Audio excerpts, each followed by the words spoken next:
I want to be like what I swear. Now he said, my rapping, my home, and I get it. My girl was doing, I'm breaking the profit. On my way, people calling me, they all the trouble I see, I do at the peace. When the success, I can't pay the code, only how I can pay. Sooner or later, my hustle pay. Never, and I'm rushing myself. Keep it cool, everything out of CC. Too much rushing, I'm probably chasing. One day. One day. I'll get it cool. One day. I'm also gonna pay one day. Any mess can go see my face. Me I know I'm not rushing it. One day, success gonna come my way. I know my hustle gonna pay one day. Any mess can gonna see my face. Me I know I'm not rushing it. One day, success gonna come my way. Yeah. My mama was so angry. My papa was so angry. My friend was the money. Any mess that will come on and miss.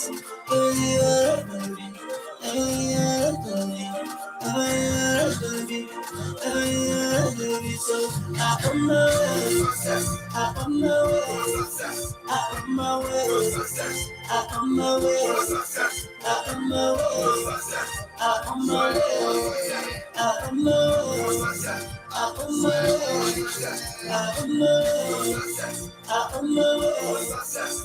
my way. I'm my way. I'm my way. I'm my way. I'm my way. I'm my way. I'm on my way to this person. I'm looking for money. Looking for money. Looking for money. I want to make my man happy. Want to make my man happy. Want to make my brothers and sisters to come around me. Hey, I'm feeling cool. Why you know you hustle? Why saying the book by the Genesis? Shall come at the fire, shall come at the power. I feel be working on Wednesday. You must look for the mind, you must look for the map. All in the dark, all in the dark, all in the week, all in the week, all in the sun. The mama was so angry. No for my papa was so angry. My friend was the money. Any mess that will come on and miss. So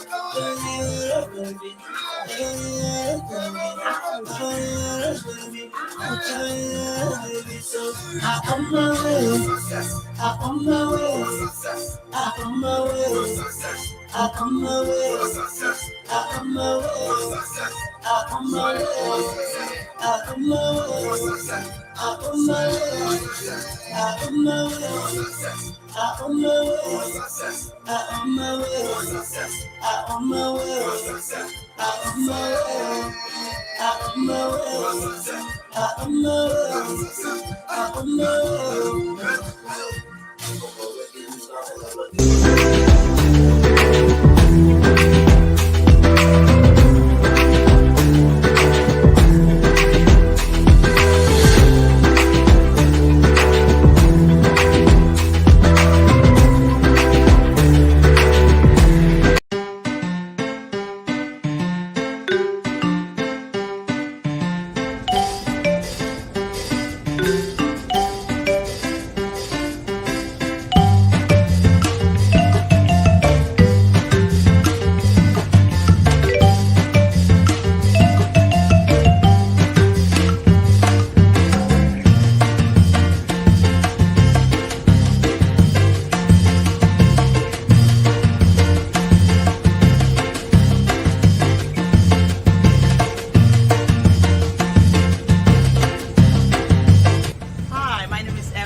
We are at Garden of Eve, Caribbean cuisine. So we have a beautiful outdoor that we have a selection of different type of food that you can enjoy. We have jerk chicken, jerk ribs, especially the weekend. We got some different specials gonna go on, and we are basic Haitian cooking, but also you can find a little bit of everything that we carry here. And we are at 405 Harris Avenue, Providence, Rhode Island. Thank you, come on by and try us out. Looking forward to see you guys.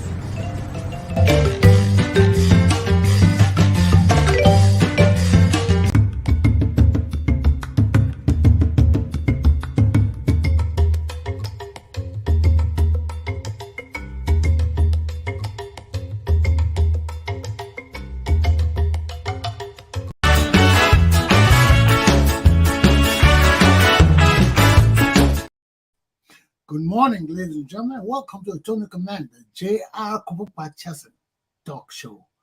Happy new day of the new month, December 1st, 2022. We wake up to a chilly morning on this day in the lower 30s, but it's going to be sunny. But don't mind the sun. There are some places around here, down south near Connecticut and the southern parts, you may see snow this morning. Snowflakes all around, but it's not going to stick. The sun is coming up. It's not going to be much warmer today. We're going to 41 degrees or in the lower 40s, anywhere around there. Okay? So, what's in the news for today? Oh, Prince William and his lady Kate were in Massachusetts yesterday. Yeah, I just caught a brief glance of it on the news just now when I went upstairs to check on my stuff, my coffee. And also today is an important day in Rhode Island. Very, very important day. Puff the bread, puff the purple dragon. They're going to start selling weed in Rhode Island today. Recreational weed, man. I think it's open now, 6 o'clock. And I tell you what, man, they had the drums, the calypso drums out there this morning. They were showing on the news. My wife called me. Yo, man, you should check this out, man. Look at the kind of drums and music. I said, yeah, today's a happy day in Rhode Island. Puff the purple dragon in Rhode Island. Puff the purple dragon. So we're going to be puffing dragon around here. It's recreational weed, okay, in Rhode Island. Doesn't worry.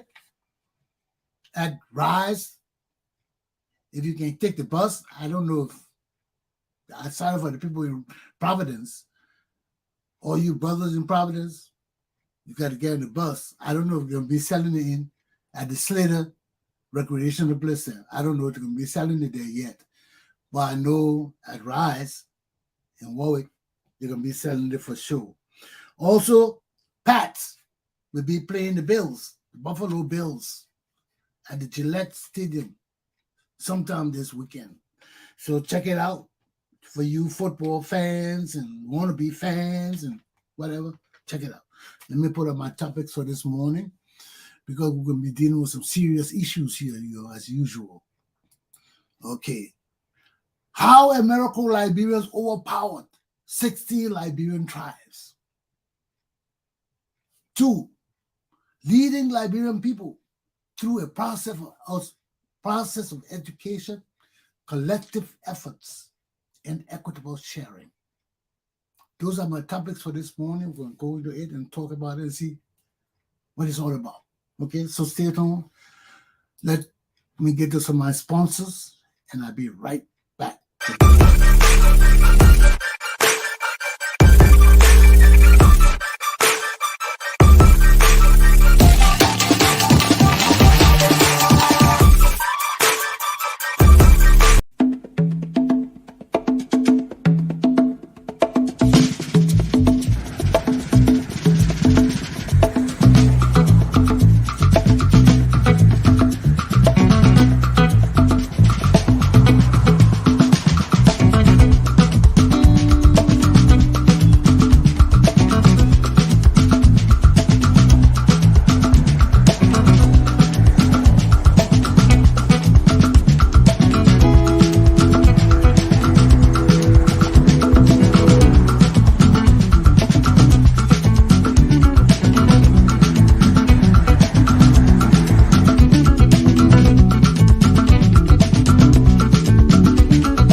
dedicated to cooking from the soul. We've been here for a year and a few days actually, and this is the spot that you want to come to when you want to indulge in great soul food. Here we offer collard greens, baked macaroni and cheese, we have the fish and grits, shrimp and grits on Sundays of course, and a lot of other soul food norms added with a little bit of our fusion. Chef Summer Duffin is the chef in the kitchen, and just come on down and check us out. You will not regret it.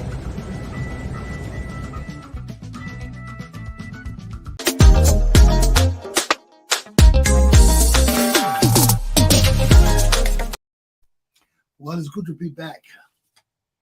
How did African Americans, Americo-Liberians at that time, overpowered our 16 tribes? That's not a question. That's a statement. How did they do it? You know, everybody got their own version. Everybody got their own stories. Everybody got their own historical insights and outlook. Despite the fact that we have our written history, we got many books on our history now. Everybody still got their own opinions. Okay? Why? Because we are not a people to write a lot. We are a people who have existed on oral history. Oral is telling stories, not writing, speaking. From time immemorial to even today, we are still dependent on oral history to guide us in our day-to-day lives today. When I heard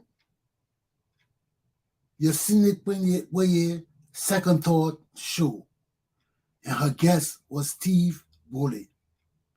And Steve Boley was talking so disparagingly about our Liberian tribes, how they sat down and let the Congo people just come and subdue them and take them over. And just, it was sounding so terrible. And all going through my mind was, this kid does not know African history. Huh? African people have never been easily subdued. All through Africa. Look at your history. When has African people ever been just easily subdued or lied to or fooled? Many people who conquered African people went through conquests. They had to fight wars. Even in Liberia, when I hear him talking, it hurt me so bad because he was making our people look like idiots. Or they sat down and let the Congo people, the foreign people, just impose their culture on them. Just where will you go in the world where people will just impose their culture on you? It's hard. Anywhere in the world, America, they didn't do it to the Indians here. Why would the Congo people just go and impose their will? You think that our traditional people stupid? You see, when our children don't know our history, and many of our children now are born in America, and these are the same children coming to Liberia to say they won't be leaders of Liberia, and they don't understand our history. Besides what you read in the book, it's not the true history of Liberia. Liberia history is very intricate. It's very intricate. It's deep. Liberia history is deep. And before we can really write a history of Liberia, one man can't do that. You got to have a team of people sit down to come from a historical background to write a good history of our country and our people. But everybody can attempt it. Everybody has a right to attempt to write a book. But our story is deep. It's deep. Sometimes I must say I want to sit to write Liberian stories, but where will I start? Where will I end? It's too deep. Because our relationships are deep. There were some tribes in Liberia that had deep relationship with the Congo people. When the Congo people first came, they established friendship with those tribes, and those tribes were loyal to them, and they were loyal to those tribes, even to this day. There were other tribes that wanted nothing to do with them. They were part of the slave trade. They were working with the white people. They had their own slave things going on. Some of them we had to fight. Apparently, Steve Boley don't know about Liberian history. because that was one of the biggest things that united Liberia when we defeated the people there in on the coast there, in Bassa there, Bob Gray and the people that were running the slave trade. They had a big operation going there. And those were the people, all of us had to get together to fight. And after we destroyed that area, the whole slave trade was abolished on the West Coast. But even when the Congo people were here, we could do nothing to stop the slave trade. Man, you know, people don't read our history, man. People were enslaving our own people right on in this region. And when you hear Bole talking, you know Bole don't know our history. He talking like Liberia was one big country before. Liberia was never a country until 1847, until 1822. Prior to 1822, there was no Liberia. This whole region was known as the Green Coast because that was the Spanish people named it. I mean, the Portuguese people, when they came here, they saw they saw a lot of peppers. They saw a lot of the birds, the pepper birds. They named the pepper birds because they saw the pepper birds eating the Madagascar pepper. Madagascar pepper. They saw them eating it. Every morning they would see all these yellow birds eating it, so they call them the pepper birds because they're eating the peppers. So they named that whole area the land of the pepper birds. They also named it the Green Coast because on that area we have a lot of green things. You have a lot of fruits, vegetables, green things to eat. So that was the name of the Green Coast. They could come here and grow things. They could get green from this whole area. Green is like wheat. It's not G-R-E-N. It's G-R-A-I-N, green. So that's food we eat. They could come on the coast and get that. The same thing with Ghana. They could go to Ghana because that was the gold was. That was the name Ghana Gold Coast. That was the name Ivory Coast because that way they used to go to hunt the elephants to get ivory from the tusks of the elephant. So the name that whole place Ivory Coast. We were the Green Coast. They came there to eat and hunt and plant things and grow things and plow things. But there was never one Liberia before 1822, before 1847. Even in 1847, when we declared independence, Liberia was not what it is today. There were only 3 or 4 counties. After independence, that's when we sent expedition out to expand Liberia. But before Liberia, you see, when people be talking, they don't know our history. They say, oh, Liberia was one country. The Congo people took over Liberia. Liberia was never one country. We're divided into tribal lineages. This was the Green Coast. There was no country here. The Ghana Empire, the Mali Empire, the Songhai Empire had collapsed. And all of us were part of those empires. And when those empires collapsed, all the different tribes broke away and splintered all over West Africa and started fighting and forming their own states. That's what they call nation states. When all the tribes had their own little nation, their chiefs, and there were thousands of people. They were plenty. The Bassa people were plenty. Bob Gray had one of the biggest kingdoms around here. That's why he was running the slave trade and all the things. And our own people were partaking in the slave trade, selling human beings. We had to fight those people. Even on Liberian coast, when we formed Liberia, slave trade was still going on. Go to Providence Library and ask for the special section and read about Liberia in there. They got a newspaper, they got the Liberian Herald in there, the first newspaper in Liberia. And in that newspaper, when you read it, John Rushram, who was the editor, he started the first newspaper in America, Providence Freedom Journal.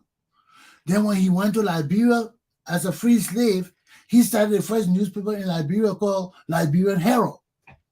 And in that newspaper, he's stating how, although we're free, people still bringing slaves from the north, from Guinea and Ivory Coast and all of that, bringing them through Monrovia, Liberia, to the coast to sell, to send to Europe and America. And we had no power to do anything about it. So that's when the Americans joined us to stop the slave trade. There were people that help us. You know, when I hear people talking, oh, the native people just submitted to the, how you submit to the people? Huh? The Americo-Liberians came with the help of the Americans. They came with cannons and guns. Our indigenous people didn't have cannons and guns. Do you know that's how they captured the whole of Africa? When they made the Gatling gun? Before, there's a gun called the Gatling gun, the machine gun that you got to turn to do the brrr. Before that gun, the white people couldn't capture Africa. Shaka Zulu were king. But after they made that gun in the mid 1800s or close to 1900s, when they made that Gatling gun, that you get 10 of those guns, you could annihilate a whole tribe. And that's the gun those people used to capture Africa. So they just brought the guns and just lined them up and just were shooting. So when they're killing all your people like that, you got to subdue yourself. You got to submit. So all through Africa, when foreigners came with the modern weapons and things like that, our tribal people have to submit. And that's how we were able to capture these people. We fought them. There were many wars in Liberia. It wasn't free. We didn't fool the people. We did, yeah, some trickery was involved sometimes, but most of the time it was war. I remember when I was small, I was growing up in Liberia, we had just had the Gribble War. And my parents were scared like hell. I lived with my aunt and uncle in Monrovia. They were scared because there were people coming into people's homes, killing the whole family. And how were they doing that? Because people would bring their children and say, let my child stay with you. When your child stay with you, while you're sleeping, the child will open the door for the family, tribal people to come in. They will come in and kill everybody from the baby. So people almost got scared and didn't want to take no more children to raise. Because people used to take people's children to raise. That's why even in my house, you couldn't speak no dialect. Where I grew up, you couldn't speak dialect because my aunt and uncle were terrified of the Gribble War. So when people say the native people just gave up and let the Congo people do that, it makes me mad because I know those people fought. I know the wars we fought in Liberia. Our people didn't just give up. Why you think during the Civil War, people were scared to come to Liberia? Because our forces were the most violent and vicious forces they had ever seen. Even America didn't want to come into Liberia. People didn't want to come to Liberia. Because our people are vicious warriors from time immemorial. So to come and make our people sound like they soft children, no. Some of these tribes were subdued, were forced, and some of the tribes willingly joined the Congo people because they realized that we had to stop slave trade. We had to prevent these native chiefs who wanted to sell our people, were going around capturing other tribes, the weaker tribes, and selling them to the French and to the British. They had to join us to fight them. That's why Liberia became Liberia. Because when the rest of the Liberian people joined the Congo people to fight the slavers, we all became one. After we overthrew the Bob Gray and all the people that were selling slaves, the rest of the people had to join us. They had no choice. They were conquered people. And we tried to bring our country together. And I told you from time immemorial, from the founding of Liberia in 1980, our indigenous people never surrendered. They tormented every government that was there. That's why our country is so bad like this. Our indigenous people, to resist the Congo people, they refused to go to get Western education. They refused to go to school. Government, they used to force people to go to school. They used to beat people. That was a resistance. They said, oh, we're not learned. But it came back to haunt us. Because everything in the world is westernized. If you don't learn Western education, you can't lead your nation. And that's why our country is backward today partly. Everything is not on the government. The Liberian government forced people to go to school. But our tribal people said, no, we'll resist the Congo people. will resist everything. They resisted everything. Even the hot tax, anything, they resisted it. The things that really help us, well, we had some good Congo people. I told you my grandfather was very instrumental, and that's why they killed him. Because they saw that they could use his influence after he died to stay in power for life. Because my grandfather did not intend for Tubman to stay in power for life. He loved Tubman. My grandfather was a loyal servant of Tubman.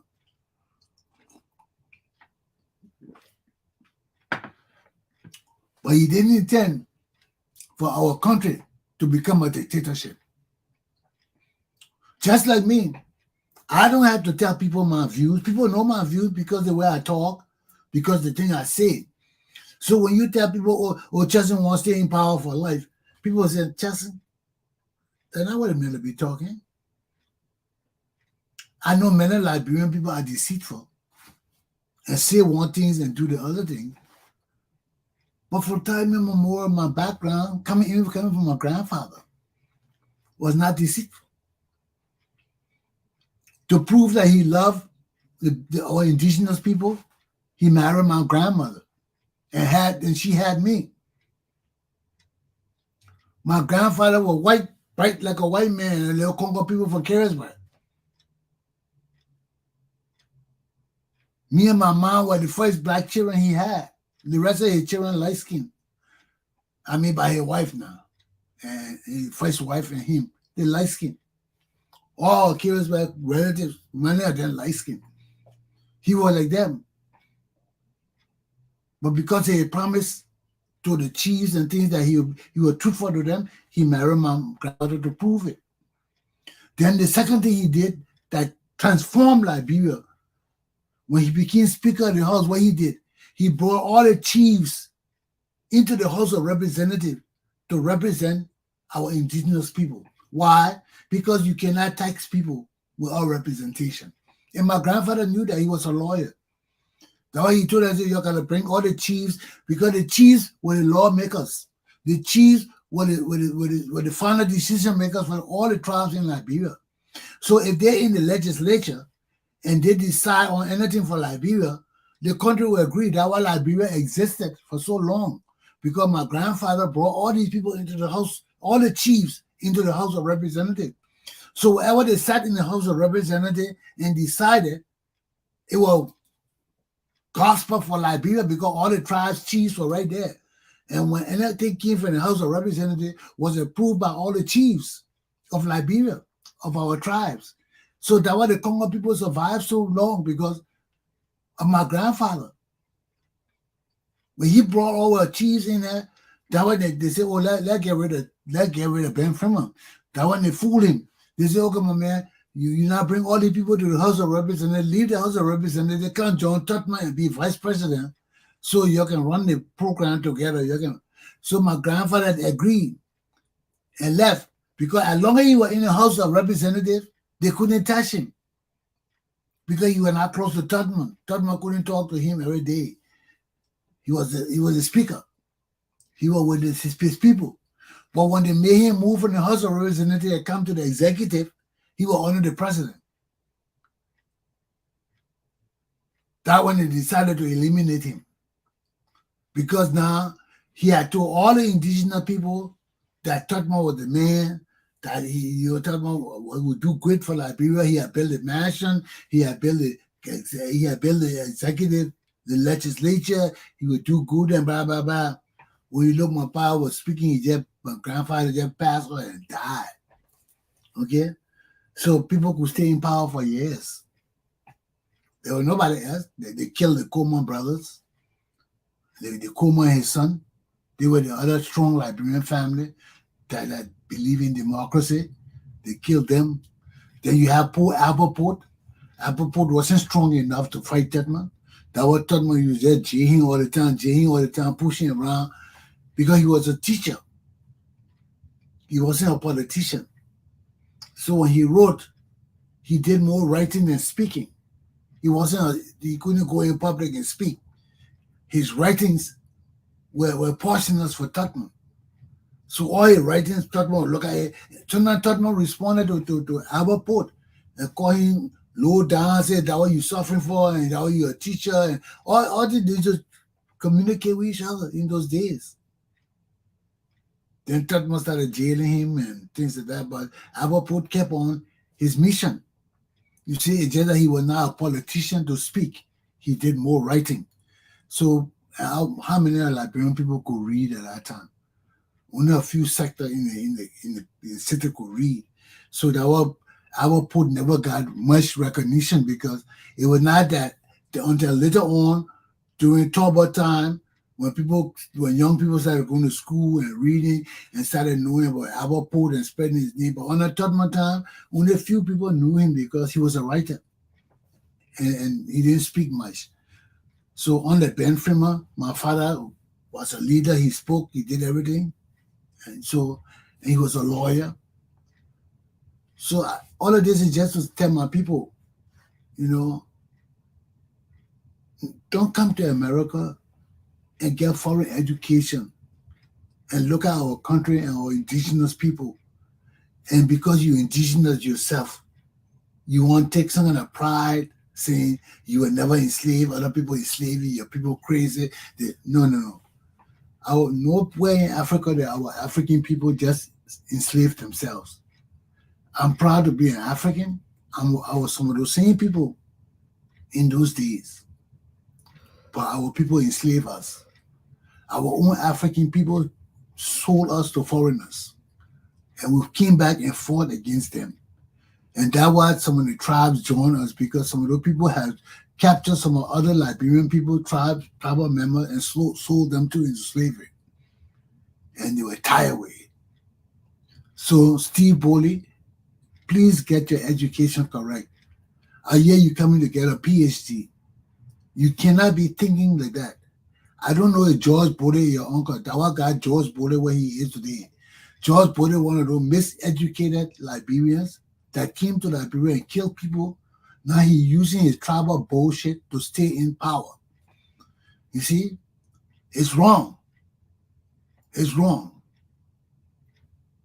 Every tribe in Liberia got the same rights and equality, and nobody got no right over nobody.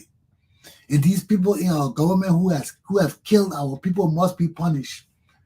Because you can't go around killing our people like that. They lied to us to gain our trust and confidence. And they're still lying to us.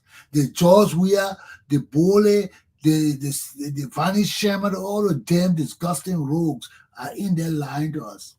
They're lying to us. And they benefited. Now they're saying the country people did not Congo. They're lying. You see, that's how they play with this thing.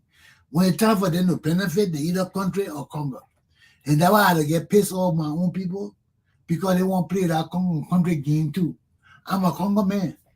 I ain't got to prove nothing to be indigenous Liberian. My grandma is indigenous.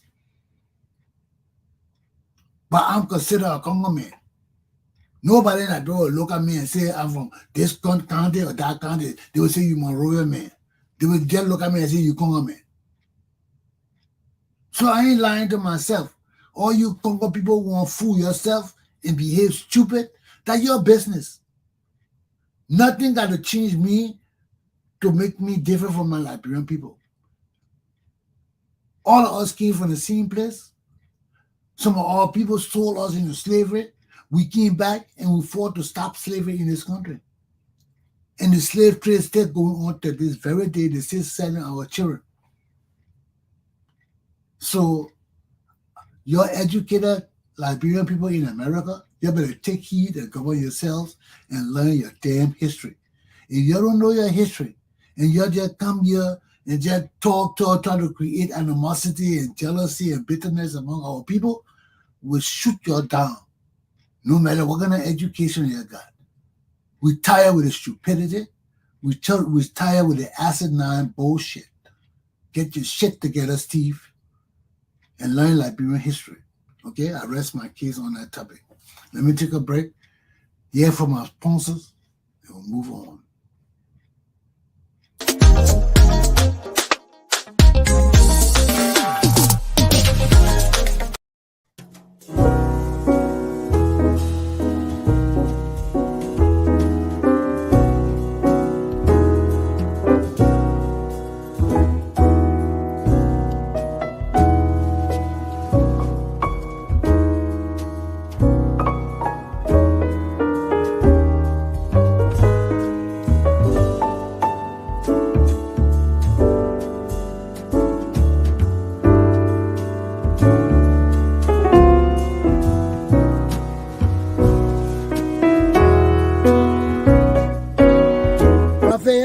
how are you? Could you tell us your full name and when you got into business here? Yes, my name is Raphael Leslie. We started a business, actually started in Boston first, and we expand here for about maybe 5 to 6 months now, and we finally gravitate into the community. We having a few different variety of customers coming in, trying our food, which we get good feedback. So we've been doing all right. We like the community, and we hope the community will support us. Good. It's good to hear you get support. Yes, so you're gonna be on my show. What message do you have for people who will watch you? Well, I would say Raphael's restaurant is actually one of the best around Massachusetts, and if you wish to get good tasting food, preferably like oxtail, curry goat, and jerk chicken, it's here at 568 Broad Street, Rhode Island, Providence. Come on down and enjoy some of the great Caribbean food. Thank you very much, Raphael. Yes, sir. You're welcome. Okay.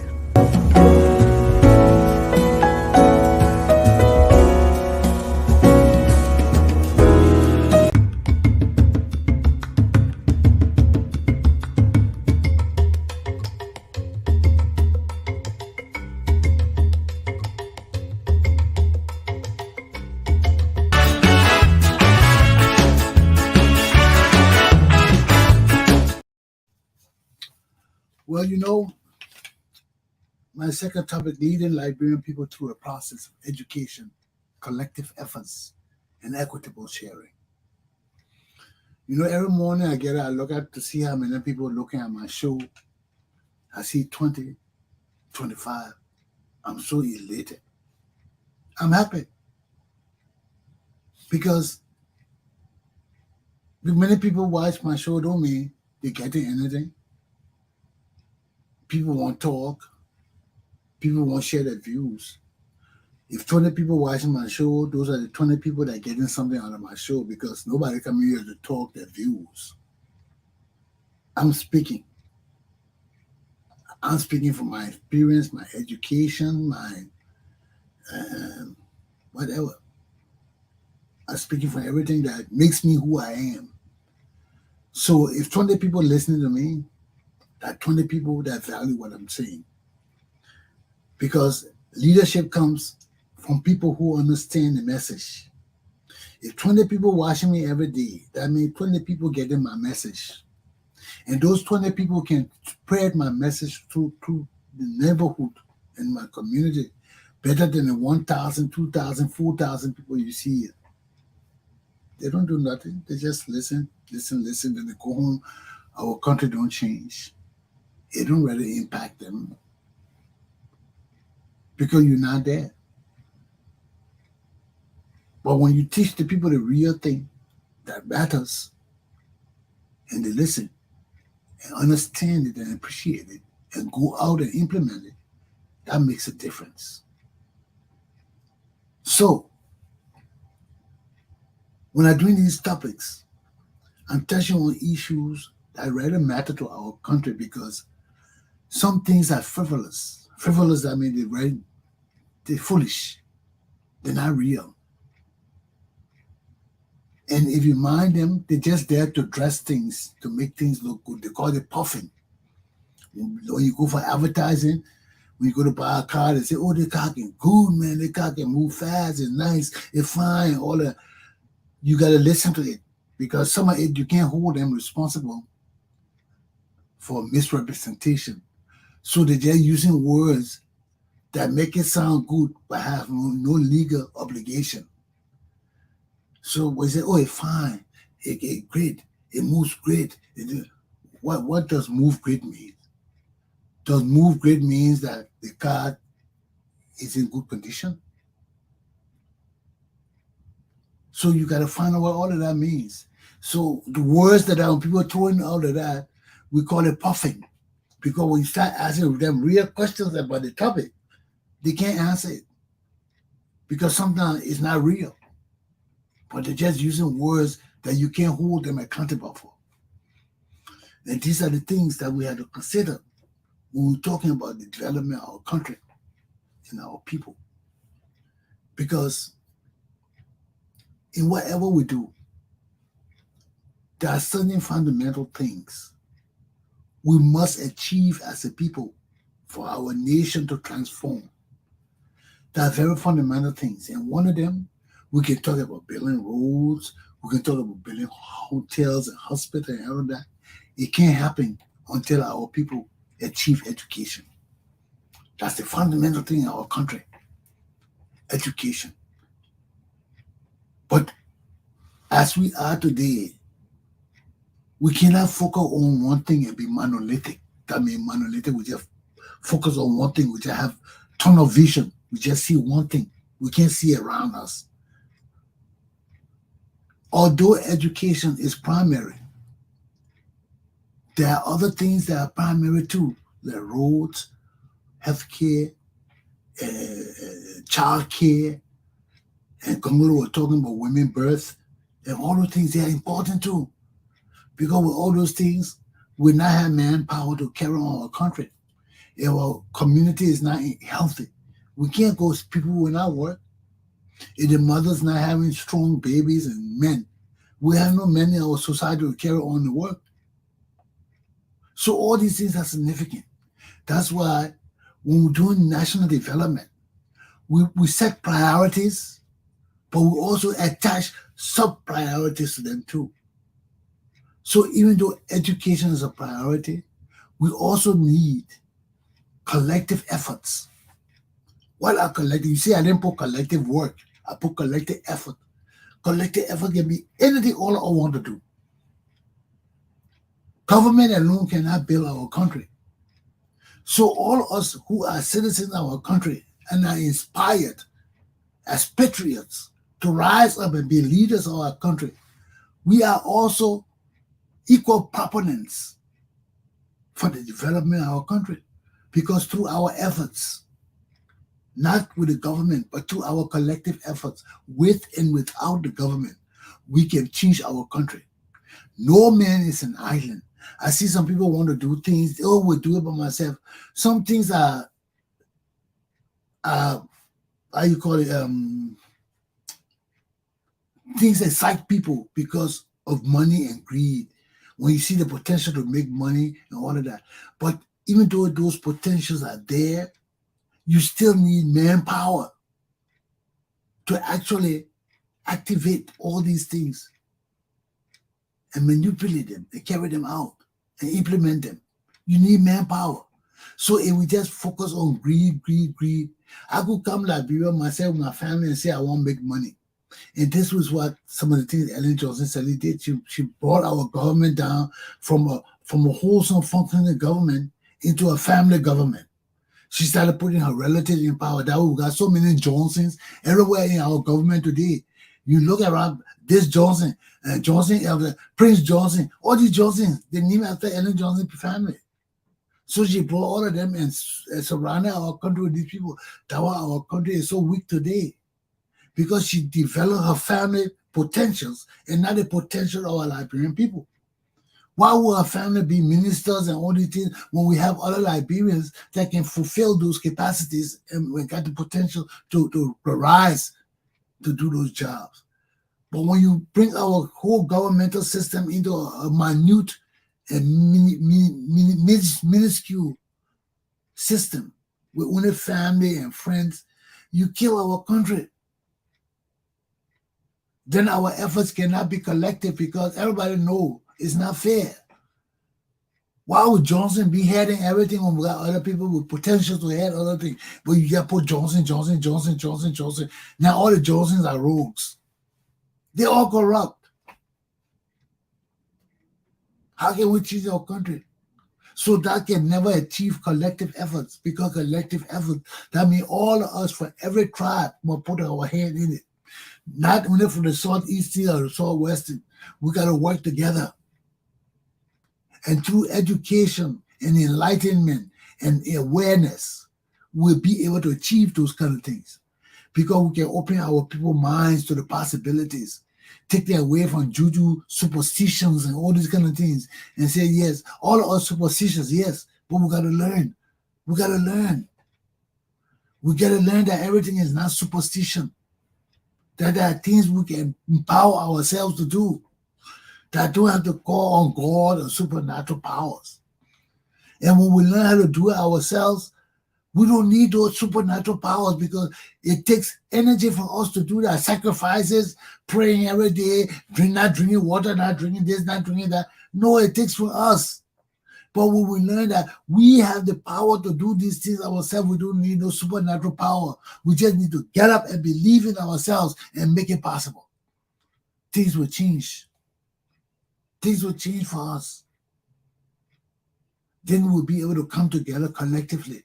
But only through education will our minds be open to collective efforts.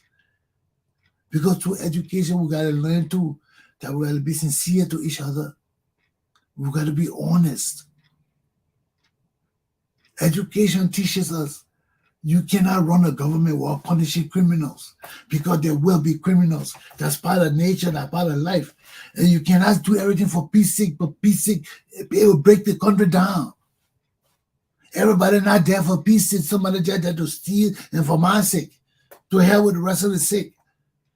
So our country can't be operated for peace sake. We got to lay down fundamental rules and laws to govern our society.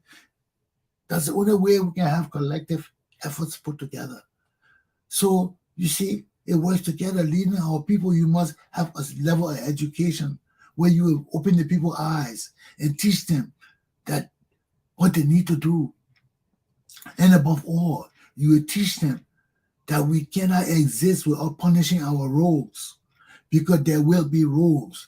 There are lawless people in our community, just as there are good people, there are bad people. And when people violate our laws, we must not hesitate to punish them.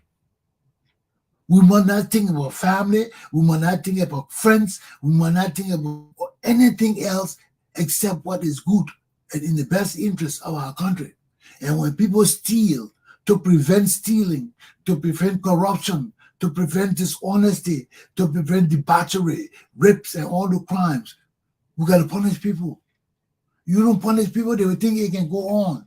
Then if it's too late, when you don't punish this group, then you won't punish the next group. That's what happened to Torba them.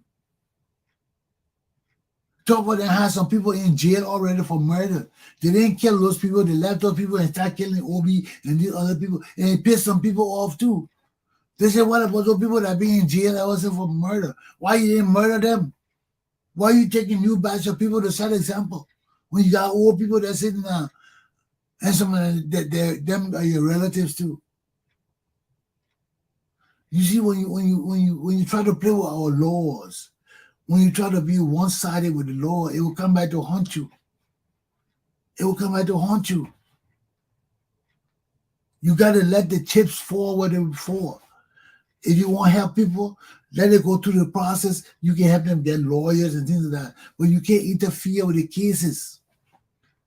You can't interfere because when you do those things, it kills the spirit of society. And we cannot work together.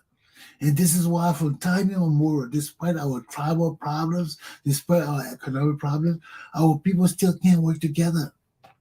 Because we can't find a point where we'll be trustworthy to each other, where we'll be truthful to each other. We still lie, our leaders just playing games to us all the time, the deceitful liars. So we cannot find the efforts to come together to work together. Because everything is tribal.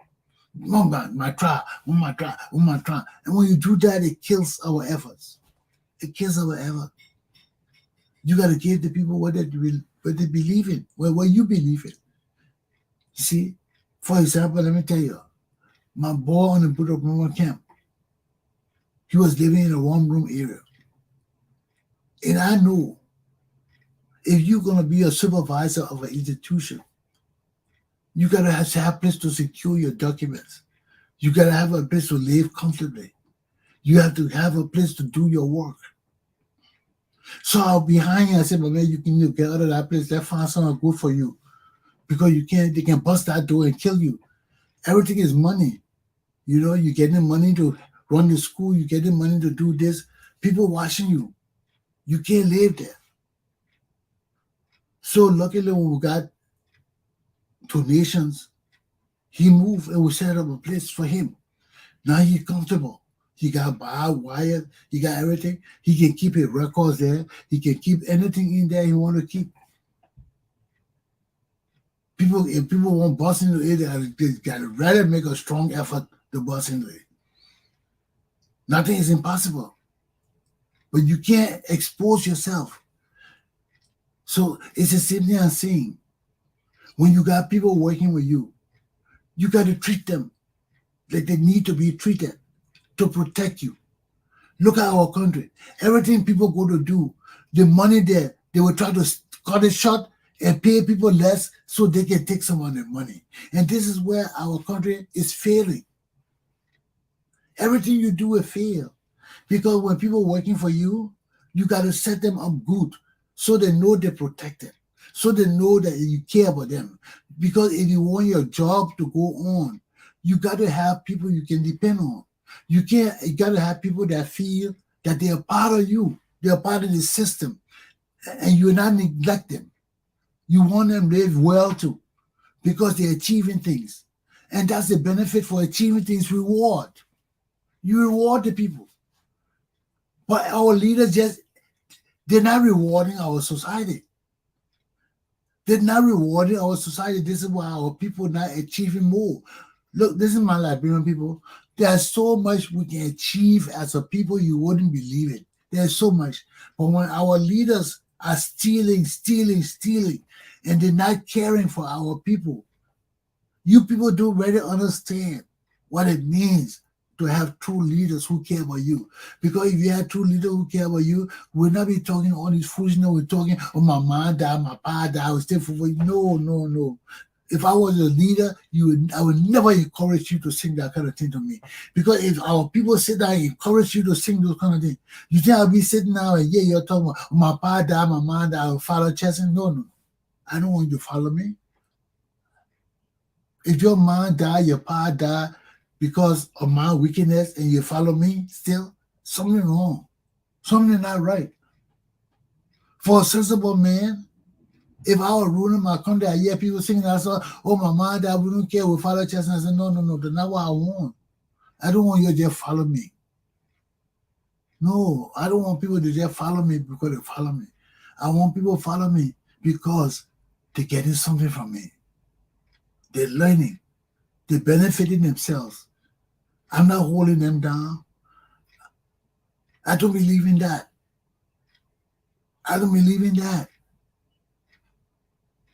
Some people believe in holding people down and being in charge of everything, running the money. No, we are all leaders.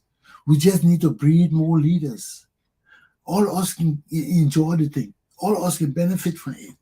But one man cannot do the job. And that one man who's in charge got to understand that you got to teach and breed leaders. When we breed more leaders, the work becomes easy. All of us become part of the work. We learn what it is to collectively share the work. Hard work. All of us can do hard work. But we got to be sensible to know how to encourage people to share in the work with us. We can't share in the work with them by suppressing them and keeping all the money and not breeding leaders. No, we got to breed leaders.